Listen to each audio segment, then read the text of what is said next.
Dans la nuit du 28 au 29 octobre 2017, Jonathan Daval a tué sa femme Alexia.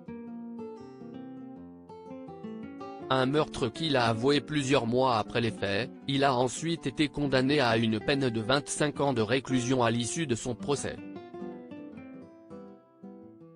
Les parents de la victime ont publié un livre l'an dernier sur ce drame qui a détruit leur famille. Alexia, notre fille. Est autour de la mère du coupable de dévoiler son vécu de ce fait divers qui a défrayé la chronique.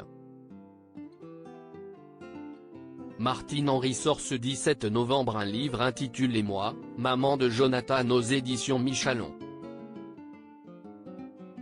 À cette occasion, elle a été invitée dans l'émission 7 à 8 ce dimanche 13 novembre pour parler plus en détail de cet ouvrage délicat, répondant aux questions d'Audrey Crespo-Mara. La journaliste interroge sans détour cette femme et elle répond le regard franc et sans se dérober aux interrogations les plus complexes. À travers son livre, elle souhaite montrer les choses d'un autre point de vue, le sien, celui de la mère d'un criminel.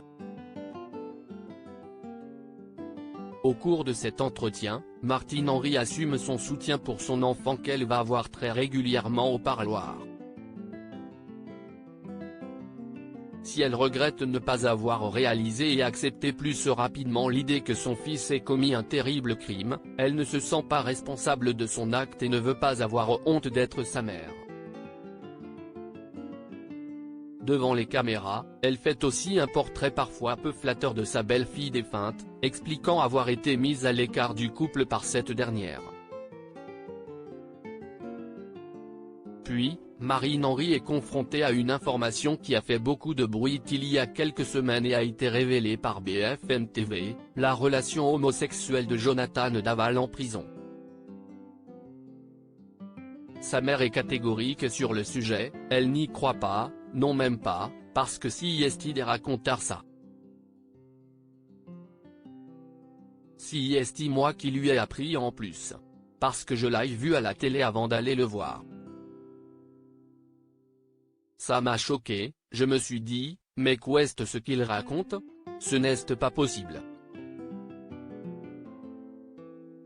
Point, il m'a dit, si est du grand n'importe quoi.